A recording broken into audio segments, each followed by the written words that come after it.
واشهد ان محمدا عبده ورسوله اما بعد فاعوذ بالله من الشیطان الرجیم بسم اللہ الرحمن الرحیم۔ جیسا کہ آپ نے سماعت فرمایا کہ میرا موضوع ہے عائلی مسائل اور ان کا ممکنہ حل۔ اس سلسلے میں مغربی ممالک میں پیش آنے والے مسائل کے متعلق کچھ عرض کروں گا۔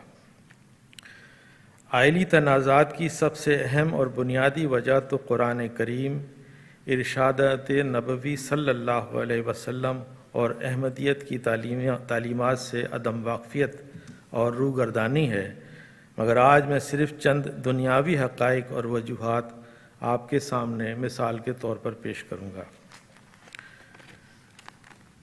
ان میں سے ایک سوشل سیکیورٹی الاؤنس۔ بعض گھروں میں جھگڑے کی ابتدا اس وقت ہوتی ہے جب خواتین اپنے اور بچوں کے الاؤنس کو تو خود لینا چاہتی ہیں اور اپنی مرضی سے خرچ کرنا چاہتی ہیں، اور گھر کے دیگر اخراجات پورے کرنے کی ذمہ داری گھر کے سربراہ پر ڈال دیتی ہیں۔ اس موضوع پر حضرت خلیفۃ المسیح الرابع رحمہ اللہ تعالیٰ کی رہنمائی نہایت واضح ہے۔ آپ نے فرمایا، حقیقت یہی ہے کہ عام حالات میں حکومت کی طرف سے ایک خاندان کو یعنی بیوی بچوں کا جو سوشل الاؤنس ملتا ہے وہ دراصل خاندان کے سربراہ کی اپنی آمدنی ہوگی جسے وہ اپنی مرضی سے خرچ کرتا ہے۔ اگر حضور انور کے اس ارشاد پر عمل پیرا ہو کر بیوی مجموعی الاؤنس میں سے شوہر کی مرضی اور اجازت سے کچھ خرچ کرے تو جھگڑے کی یہ وجہ پیدا نہیں ہوگی۔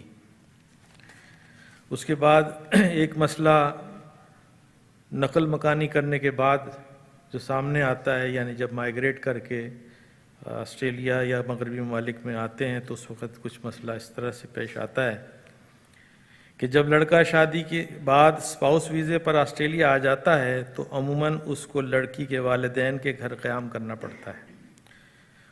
اسے ملکی اقدار اور طور طریق اپنانے اور نوکری کی تلاش کے لیے وقت درکار ہوتا ہے۔ بیگم، ساس، سسر اور دیگر رشتہ دار جلد بازی میں بار بار نوکری کے حصول کے بارے میں اس سے سوال کرتے ہیں۔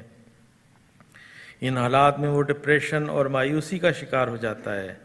بیوی اور سسرال کے مشورے اسے تانے لگنے لگتے ہیں اور میاں بیوی میں دوریاں شروع ہو جاتی ہیں۔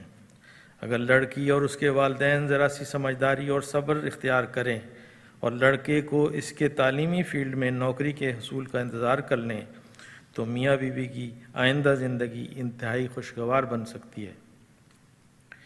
بعض اوقات جب لڑکا اور لڑکی جب تک اکیلے رہ رہے ہوتے ہیں تو ان کے ہر دن عید اور رات شب رات لگتی ہے، مگر جب لڑکے کے والدین یا اس کا کوئی بہن بھائی آسٹریلیا آ کر ان کے ساتھ رہنا شروع کرتے ہیں تو لڑکی کو ان کا اپنے ہاں رہنا ناگوار گزرنے لگتا ہے۔ بعض لوگ لڑکیوں کو اکساتے ہیں کہ ساس سسر کی خدمت اور بیماری میں دیکھ بھال تمہاری ذمہ داری ہرگز نہیں، شریعت تمہیں علیحدہ گھر کا حق دیتی ہے، وغیرہ وغیرہ، مگر شریعت کے وہ احکام نہیں بتائے جاتے جو والدین کی خدمت کی فضیلت سے متعلق ہوتے ہیں۔ بعض اوقات لڑکا لڑکی سے اپنے والدین کی خدمت سے متعلق کچھ زیادہ ہی توقعات اور مطالبات کرتا ہے۔ کبھی یوں بھی ہوتا ہے کہ لڑکی تو اپنے شوہر اور اس کے والدین کی خدمت میں کوئی کسر نہیں اٹھا رکھتی، مگر ساس سسر کی میاں بیوی کے معاملات میں بیجا مداخلت، معمولی باتوں پر نکتہ چینی، تانا زنی اور حد سے زیادہ نسائی میاں بیوی میں جھگڑوں اور دوری کا باعث بنتے ہیں۔ اس لیے اس مسئلے کا ایک ممکنہ حل یہ ہے کہ ساس و سسر کو بہو کی مرضی کے بغیر اس کے ساتھ رہائش نہیں رکھنی چاہیے، ماں سوائے کہ انتہائی مالی یا معاشی مجبوریاں درپیش ہوں۔ اس کے بعد ایک مسئلہ خواتین کا بلا ضرورت نوکری کرنے کا شوق ہے۔ بعض گھروں میں جھگڑے کا باعث عورتوں کا بلا ضرورت نوکری کرنے کی ضد ہوتی ہے۔ محض اپنی مرضی سے فضول خرچی کے شوق میں گھر کی دیکھ بھال، بچوں کی پرورش اور تربیت اور بزرگوں کی خدمت سے روگردانی کی جاتی ہے۔ جو شوہر سے جھگڑے کا باعث بنتا ہے۔ شیطان جس کو میاں اور بیوی کی لڑائی سے سب سے زیادہ خوشی ہوتی ہے، عورت کے دل میں مظلومیت کا وسوسہ ڈالتا ہے، اور جب اس نام نہاد مظلومیت کا اظہار نوکری میں ساتھ کرنے والوں سے کیا جاتا ہے تو دکھ درد میں شریک اور محض اچھے دوست بننے کے جھوٹے دعوے دار گھر برباد کروا دیتے ہیں۔ ایک مرتبہ حضور انور ایدہ اللہ تعالیٰ بنصر العزیز سے واقفات نو کی ملاقات کے دوران ایک بچی نے سوال کیا کہ جو عورتیں کام کرنا چاہیں یا پڑھائی کرنا چاہیں اور ان کے بچے بھی ہیں تو انہیں کیا کرنا چاہیے؟ اس سوال کے جواب میں حضور انور نے فرمایا، پہلی ذمہ داری تو بچوں کی پرورش کی ہے، اور اگر بھوکی مر رہی ہو تو کام کر لو، وقت سے کام پر جاؤ اور سیدھی واپس آؤ اور بچوں کو پالو۔ اتنی ہمت ہونی چاہیے۔ اگر صرف پیسہ کمانے کے لیے کام کر رہی ہو کہ فیشن کرنا ہے تو کام چھوڑ دو۔ اگر کسی پروفیشن میں ہو، مثلا میڈیکل ڈاکٹر ہو، تو پھر انسانیت کی خدمت ہے، ٹھیک ہے، پھر اس کے لیے اپنے آپ کو ایڈجسٹ کرو کہ بچوں کو وقت دے سکو۔ تو بہرحال عورت کا اصل مقام یہ ہے کہ پڑھ لکھ کر بچوں کی صحیح تربیت کرے، جو اپنا علم ہے اسے بچوں کو بھی فائدہ پہنچائے۔ باقی اگر مجبوری ہے تو اور بات ہے، پھر بھی زیادہ سے زیادہ وقت بچوں کو دو۔ ایک اور اہم وجہ جو ہماری آئلی تنازعات میں اصلاح نہیں ہو پا رہی یا زیادتی ہوتی چلی جا رہی ہے، وہ ہے ہمارا شعبہ تربیت کا فعال نہ ہونا۔ آئلی تنازعات میں اضافے کی ایک بڑی وجہ ملکی اور مقامی سطح پر اصلاحی کمیٹیوں کا فعال نہ ہونا ہے۔ حضور انور ایدہ اللہ تعالیٰ بنصر العزیز نے مجلس انصار اللہ آسٹریلیا کی نیشنل عاملہ سے آن لائن ملاقات کے دوران اس طرف خصوصی توجہ دینے پر زور دیا تھا۔ ہم جب تک مسائل کی وجوہات اور ان کے حل پر غور ہی نہیں کریں گے تو ان میں کمی کس طرح آئے گی اور اصلاح کیوں کر ممکن ہوگی؟ اصلاحی کمیٹی قائم ہو اور قواعد و طریقہ کار کے مطابق اس کے باقاعدہ اجلاسات منعقد ہوں، کیونکہ کمیٹی کے فرائض میں آئلی تنازعات کا حل اور سد باب بھی شامل ہے، جو باہمی رضامندی، مصالحت یا ثالثی کی بنیاد پر فریقین کو اسلام احمدیت کی تعلیمات کی روشنی میں نصائح کے ذریعے حاصل کیا جا سکتا ہے۔ ایک اور اہم وجہ ان تنازعات کی جو میرے نزدیک سب سے زیادہ اہم وجہ ہے وہ یہ ہے کہ آئلی تنازعات پر تیسرے فریق سے رجوع۔ آئلی تنازعات کے حل نہ ہو پانے کی ایک وجہ یہ بھی ہے کہ میاں بیوی اپنے مسائل اور اختلافات از خود باہمی افہام و تفہیم سے حل کرنے کے بجائے تیسرے فریق تک لے جاتے ہیں۔ تیسرے فریق کو رشتہ بچانے سے زیادہ حقوق کے حصول، ہار جیت اور ذاتی انا کی تسکین سے دلچسپی ہوتی ہے۔ میاں بیوی کو ایک چھت کے نیچے رہ کر اپنے مسائل حد الوسع خود حل کرنا چاہیے۔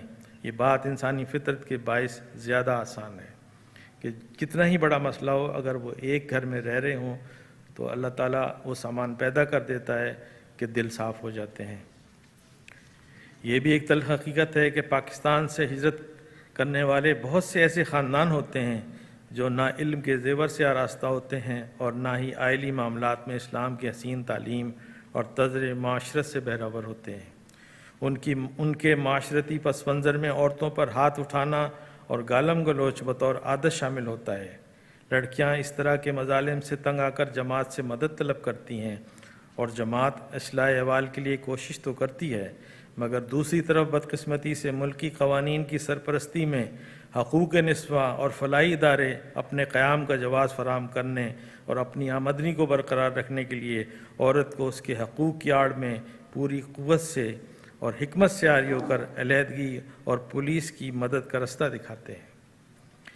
بلکہ اگر یہ کہا جائے کہ ایسے ادارے اور حد سے متجاوز قوانین گھروں کو توڑنے اور بچوں کو باپ کی شفقت سے محروم کرنے کے علم بردار ہیں تو بے جا نہ ہوگا۔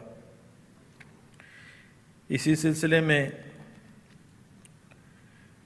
گھر ٹوٹنے کی طرف جو پہلا قدم اٹھتا ہے وہ بلا انتہائی ضرورت پولیس کو کال کرنا ہے۔ معمولی اختلافات اور تکرار پر نظام جماعت کو اصلاح احوال کا موقع دیے بغیر پولیس سے اپنے آئلی اختلافات پر رجوع کرنا ایک ایسا خطرناک تیر ہے جو کبھی واپس نہیں ہو سکتا، اور اکثر اوقات اس کا لازمی نتیجہ مکمل علیحدگی اور بربادی ہوتا ہے، اور ساتھ ہی بچے اپنے والدین کی شفقت اور تربیت سے ہمیشہ کے لیے محروم ہو جاتے ہیں۔ بدقسمتی سے جماعت کے بعض مفسد لوگ بھی خواتین کو پولیس بلوانے کا مشورہ دیتے ہیں۔ سونے پر سہاگا یہ کہ ملک کی طبی، قانونی اور تعلیمی ادارے خواتین کو اس بات پر اکساتے ہیں کہ اگر شوہر تم سے غصے سے بولے، تمہاری پرائیویسی میں مداخلت کرے یا تمہاری مرضی کے بغیر حقوق زوجیت کا مطالبہ کرے تو تم فوراً پولیس سے رابطہ کرو۔ افسوس کا مقام یہ ہے کہ جماعت کے بعض عورتیں بھی دوسری عورتوں کو یہ پٹی پڑھاتی ہیں کہ تمہیں شوہر سے دبنے کی کیا ضرورت ہے، اگر ابھی ٹی آر پر ہو یعنی ٹیمپریری ریزیڈنسی پر ہو تو گھبرانے کی کوئی بات نہیں، شوہر پر پولیس کیس بنا دو اور تو طلاق کے باوجود تمہاری پرماننٹ ریزیڈنسی ہو جائے گی۔ تم اس کے پیسوں کی محتاج نہیں ہو، تمہاری اور تمہاری بچوں کی خوراک، تعلیم، رہائش اور علاج کی ذمہ دار تو حکومت ہے۔ تمہاری پولیس کو ایک کال شوہر کو ایسا سبق سکھائے گی کہ ساری زندگی یاد رکھے گا، اور ہاں، ہر قسم کی جائیداد میں اپنا کم از کم آدھا حصہ ضرور لے لینا، وغیرہ وغیرہ۔ جب معاملات اصلاح احوال کے بجائے پولیس اور عدالت کی سطح پر چلے جاتے ہیں تو نظام جماعت اپنے اور ملکی قوانین کے باعث کسی بھی فریق کی مدد سے قاصر ہوتا ہے۔ بالآخر عورت کے لیے نتائج اس سبز باغ سے بالکل برعکس ہوتے ہیں جو مفسد لوگ اس کو دکھاتے ہیں۔ احساس محرومی، ڈپریشن، نفسیاتی امراض زندگی کا حصہ بن جاتے ہیں۔ اگر صرف چند سال صبر سے گزارے ہوتے یا کچھ معاملات میں صبر کر لیا ہوتا تو ساری زندگی گھر پر راج کر سکتی تھی۔ شوہر کی زندگی برباد کرنے کے چکر میں پولیس اور وکلاء کے کہنے پر نتائج سے بے پرواہ ہو کر کرمنل چارجز کے علاوہ اپنے ہی خاوند پر اپنے ساتھ زنا جیسا گھناؤنا الزام بھی لگایا جاتا ہے، جو بعد میں خود عورت کے اخراج نظام جماعت کا سبب بھی بن سکتا ہے۔ اسلامی قوانین وراثت کی پاسداری کر کے دنیا و آخرت کی بھلائی کے حصول کی بجائے خدا اور اس کے رسول کی نافرمانی مول لی جاتی ہے۔ وقت کی پابندی کے پیش نظر میں نے انتہائی خلوص اور غیر جانبداری سے آئلی تنازعات کی چند وجوہات اور اس کا ممکنہ حل بیان کرنے کی کوشش کی ہے۔ اپنی ان گزارشات کے بعد آخر میں حضرت سیدہ نصرت جہاں بیگم صاحبہ رضی اللہ تعالی عنہا یعنی حضرت اماں جان کی چند قیمتی نصائح پیش کرتا ہوں۔ اگر صرف اور صرف انہی پر عمل کر لیا جائے تو مذکورہ بالا تمام مسائل سے انتہائی آسانی اور احسن طریق سے بچا جا سکتا ہے۔ حضرت اماں جان رضی اللہ تعالیٰ عنہ نے اپنی صاحبزادی حضرت سید نواب مبارکہ بیگم صاحبہ رضی اللہ تعالیٰ عنہ کو ان کی شادی کے وقت درج ذیل زرعی نصائح فرمائیں۔ فرمایا، اپنے شوہر سے پوشیدہ یا وہ کام جس کو ان سے چھپانے کی ضرورت سمجھو ہرگز نہ کرنا۔ شوہر نہ دیکھے مگر خدا دیکھتا ہے، اور بات آخر ظاہر ہو کر عورت کی وقت کو کھو دیتی ہے۔ اگر کوئی کام ان کی مرضی کے خلاف سرزد ہو جائے تو ہرگز کبھی نہ چھپانا، صاف کہہ دینا، کیونکہ اس میں عزت ہے اور چھپانے میں آخرکار بے عزتی اور بے وقتی ہے۔ کبھی ان کے غصے کے وقت نہ بولنا، تم پر یا کسی نوکر یا بچے پر خفا ہوں اور تم کو معلوم ہو کہ وہ اس وقت حق پر نہیں ہیں، جب بھی اس وقت نہ بولنا۔ غصہ تھم جانے پر پھر آہستگی سے حق بات اور ان کا غلطی پر ہونا ان کو سمجھا دینا۔ غصے میں مرد سے بحث کرنے والی عورت کی عزت باقی نہیں رہتی۔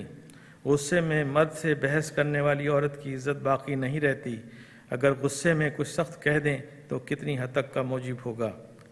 ان کے عزیزوں کی اولاد کو اپنا جاننا، کسی کی برائی تم نہ سوچنا، خواہ تم سے کوئی برائی کرے۔ تم دل میں بھی سب کا بھلا ہی چاہنا اور عمل سے بھی بدی کا بدلہ بدی نہ کرنا، دیکھنا پھر ہمیشہ خدا تمہارا بھلا کرے گا۔ میکے کی بات سسرال اور سسرال کی باتیں میکے میں نہ کرنا۔ تمہارے دل سے تو وہ بات مٹ جائے گی لیکن بڑوں کے دلوں میں گرہ پڑ جائے گی۔ اسی طرح حضرت نواب مبارکہ بیگم صاحبہ رضی اللہ تعالیٰ عنہ لڑکیوں کو شادی سے قبل نصیحت فرماتی، بچیوں کو بچپن سے ہی دعا کرنی چاہیے کہ اللہ میاں میرا نصیب اچھا کر دے۔ میاں بیوی کے رشتے میں جھوٹی انا نہیں ہونی چاہیے۔ اگر اپنی غلطی ہے تو بیوی میاں کو منا لے، اور میاں کی غلطی ہے تو میاں بیوی کو منا لے، اس میں کوئی بے عزتی نہیں ہے۔ لڑ کر کبھی گھر جانے کی دھمکی نہ دو۔ اگر مرد غصے میں آ کر کہہ دے کہ اچھا چلی جاؤ تو کتنی بے عزتی ہے، اور میکے میں جا کر بیٹھنا تو اس وقت ہی ہے جب خدا نہ خواستہ واقعی نہ جانا ہو، ورنہ ایسی بات قدر کے بجائے بے عزتی کرواتی ہے۔ خاکسار اس بات پر یقین پر قائم ہے کہ اگر صرف اور صرف مندرجہ بالا نصیحات پر عمل کر لیا جائے تو ہر احمدی گھرانہ امن اور خوشحالی کا گہوارہ بن سکتا ہے۔ جزاک اللہ۔